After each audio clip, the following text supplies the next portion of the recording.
ర్యాపిడోలో only night time login చేసి 30 డేస్‌లో 30,000 earning ఛాలెంజ్‌లో ఈరోజు డే 19. మీలో చాలామంది లైక్ చేసి సబ్స్క్రైబ్ చేసుకోవడం మర్చిపోతున్నారు. ముందే లైక్ చేసి సబ్స్క్రైబ్ చేసేసుకోవచ్చు కదా ప్లీజ్.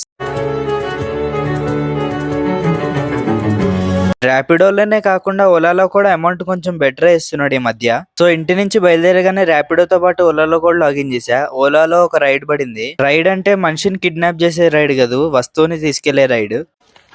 అరే ఓపెన్ చేయి అయితే. జెప్టో సూపర్ స్టోర్ లో పడింది. లాంగ్ రైడ్ ఐటమ్ కూడా రెడీగా ఉంటది, అందుకే యాక్సెప్ట్ చేస్తా. ఇంకా జెప్టోడు తెలివిగా ఆలోచించాడు చాలా. ఎందుకంటే ఫుడ్ ఆర్డర్ అయితే పెట్టుకుంటారు ఎవరైనా 15-20 మినిట్స్ లో ఇంటికి వచ్చేయాలని. కానీ ఏదైనా వస్తువు అమెజాన్ ఫ్లిప్కార్ట్ లో పెట్టుకుంటే 2-3 డేస్ పడుతుంది. జెప్టోడు తెలివిగా ఆలోచించి అవి కూడా 15-20 మినిట్స్ లో డెలివరీ అయిపోయేలా చూస్తున్నాడు. ఈ ఐటమ్ ఏంటో తెలుసా? Chess box. చెస్ అందరికీ ఆడడం రాదు, ఓన్లీ నాలాంటి తెలివైన వాళ్ళకే ఆడడం వస్తుంది. ఇది జస్ట్ ట్రైలర్ మాత్రమే. ఫుల్ వీడియో ఛానల్లో ఉంది, వెళ్ళి చూసేయండి. ఫుల్ వీడియో లింక్ కింద ఉంది, ఫాస్ట్ గా వెళ్ళి చూసేయండి. మీ స్పీడ్ చూస్తుంటే నన్ను ఖచ్చితంగా సబ్స్క్రైబ్ చేసుకునేటట్టే ఉన్నారు.